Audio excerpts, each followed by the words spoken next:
In 1904, State Agricultural Assessor Alden Reed climbed out of the sealed winter gardens beneath the Binghamton State Asylum. With his heavy brass soil tensiometer crushed by aggressive cellular expansion, his master crop ledger missing, and the horrifying realization that the staff legend of the crying vines was absolutely true. When he emerged coughing into the cold New York daylight, the hospital board blamed a simple, overgrown subterranean compost trench for the anomalous sounds echoing beneath the wards. But an overgrown compost trench does not aggressively crush a brass instrument in a man's hands, and a neglected garden cannot explain the 3 perfectly formed, human-like infants Reed found gestating inside massive, fibrous seed pods. This is the story of what the history books could explain, and what the foundations of our institutions could not. Before Reed's descent, the folklore surrounding the asylum's deep basement was entirely ordinary. Binghamton Asylum sat directly above massive subterranean agricultural wings. The orderlies and laundry workers claimed that on cold nights, the deepest locked stairwell seemed to emit a soft rhythmic mewling, pulling the noise up into the humid dark. They called the restricted doorway the crying vines. When an anxious nurse warned Alden Reed about it, Reed, a strict man of soil science, actively mocked the woman, stating flatly that escaping steam from the boiler room often mimics human voices in old iron pipes. The official explanation for the existence of these subterranean gardens is simple and largely true. In the mid to late 19th century, America began building massive state-run asylums under the Kirkbride Plan to provide moral treatment and year-round sustenance for thousands of patients. They constructed vast, isolated, self-sustaining campuses, featuring extensive therapeutic farms and massive underground winter greenhouses. At the exact same time, in 1896, early cinematic pioneers in France were beginning to film strange, experimental trick films. The most famous was Alice Guy Blachet's La Fée aux Choux, the Cabbage Fairy, a widely circulated reel showing a woman pulling living human babies out of giant cabbage plants. The official explanation insists that the film was merely an artistic illusion, a whimsical fairy tale, and the asylum greenhouses across the ocean were simply places to grow winter vegetables. At first, that explanation was enough. It accounted for the cinematic curiosity. It accounted for the massive agricultural footprints. But one detail in the surviving structural record made the case harder to close. The historical world of 1904 was a world of paper, soil, and heavy air. It was an era of heavy wool coats, damp archive basements, flickering arc lamps, and the sheer, brutal weight of Gilded Age agricultural science. If you built a wall, a municipal ledger recorded the mortar. If you planted a crop, a state inspector documented the yield. When Alden Reed studied the growth patterns of the greenhouse beneath Binghamton, he was operating in a world that did not allow for botanical ghosts. If the goal of the state was simply to grow winter squash, a neglected garden in total darkness would wither and die. Yet the vegetation below was thriving, mutating, and exhibiting rapid, violent cellular expansion. Alden Reed was not the kind of man who mistook a melon for a monster. He was 47 years old, a veteran surveyor for the State Agricultural Board, responsible for evaluating the safety of institutional farms. His wife had suffered a series of tragic miscarriages years earlier, leaving him alone and hyperfixated on the sterile, predictable nature of plant life over the messy tragedy of human biology.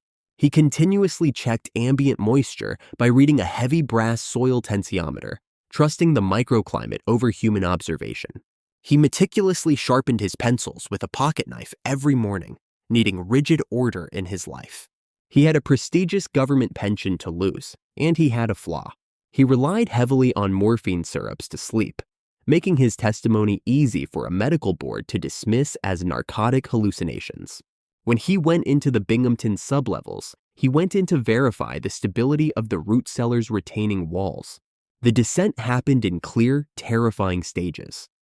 First, he walked through the ordinary asylum storage rooms, smelling of coal ash and wet brick. Second, he unlocked the heavy iron grate the staff called the access to the crying vines. Prying the door open, he stepped into a restricted gallery where the sensory details immediately changed.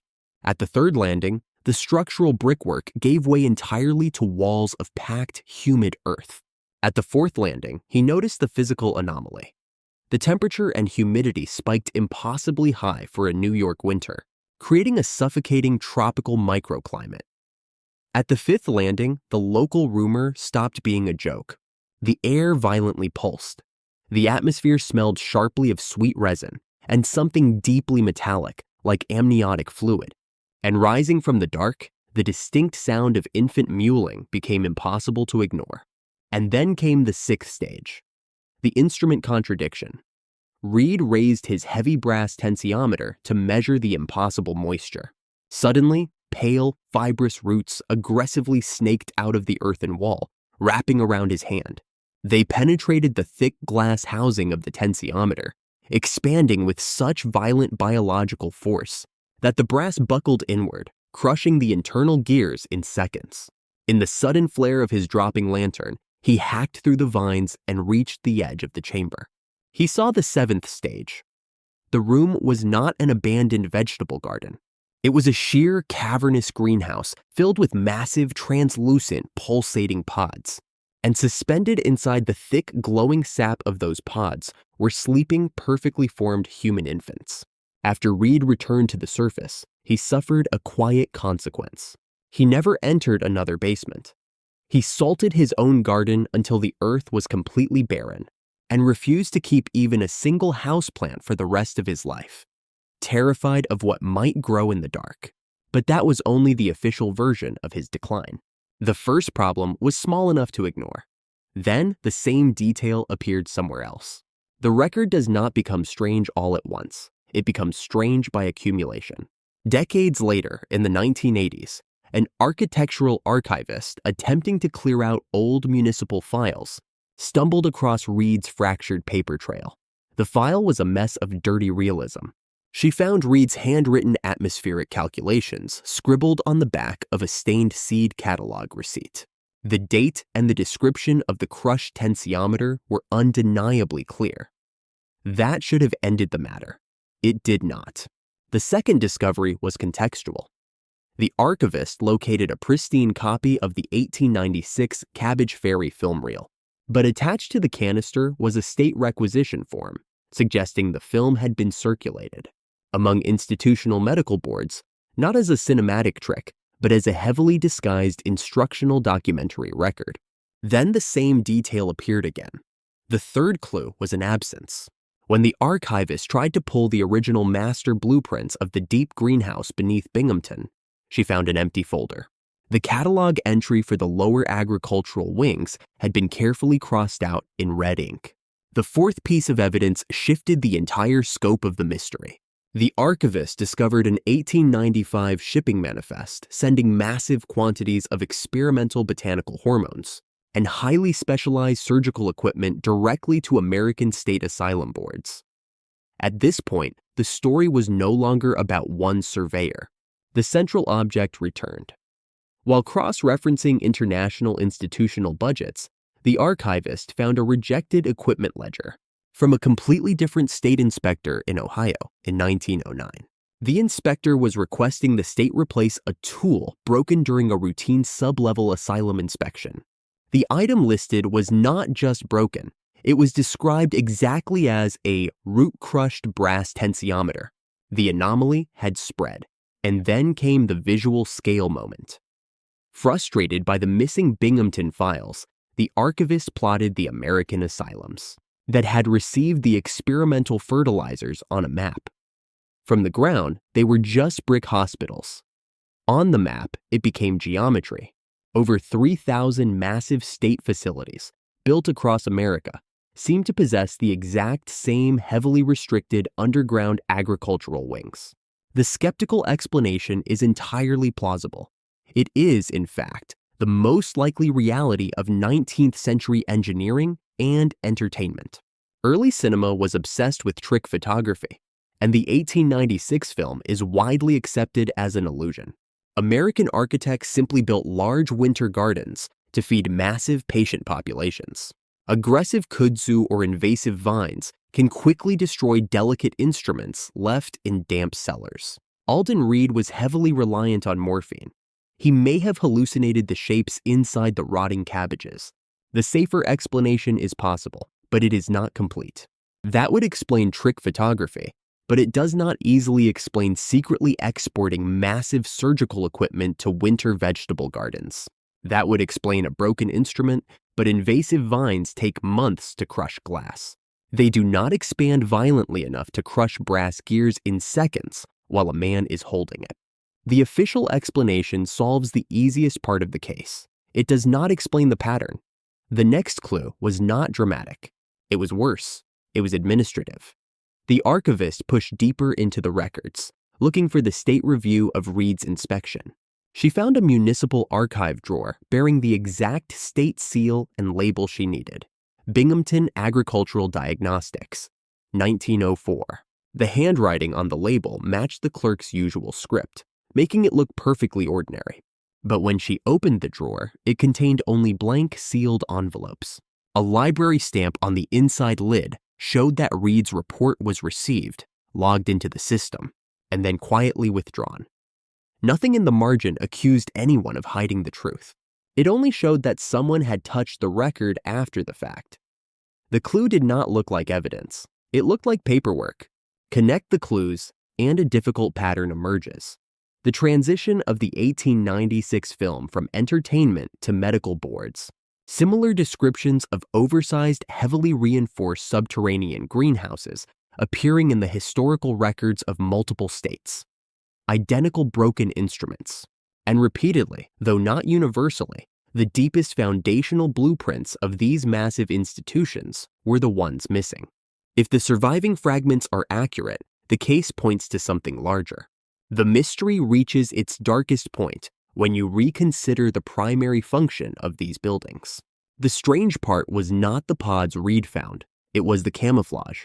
If a state, an institution, or a private syndicate possessed a method to cultivate human life biologically, bypassing natural reproduction, they needed a place to grow them, observe them, and eventually integrate them. You cannot hide a massive, anomalous human farm under a public city. If a state needed to keep a dangerous underground space permanently restricted, it did not need to invent secrecy. Institutions already had it. Hospitals had locked wards, staff entrances, privacy rules, restricted perimeters, reasons to keep outsiders away. But more importantly, they needed acoustic and demographic camouflage. If you have hundreds of infants crying in an underground greenhouse, you need a cover story. A massive state-run psychiatric hospital provides an unquestioned exclusion zone. The noises, the humidity, and the strange crying from the basements could easily be blamed on the tragic madness of the wards. And the massive, ever-shifting patient population provided perfect cover to hide the new arrivals. The patients were the acoustic, legal, and demographic camouflage. The honest answer is that the evidence is incomplete. Some of it may be exaggerated. Some of it may simply be wrong. The ordinary explanation of cinematic coincidence and missing bureaucratic files remains entirely possible. We cannot say for certain that these institutions were built as a unified system of biological concealment. The question survives simply because the ordinary explanation does not account for every fragment. The aftermath of this monolithic era was quiet and unsettling.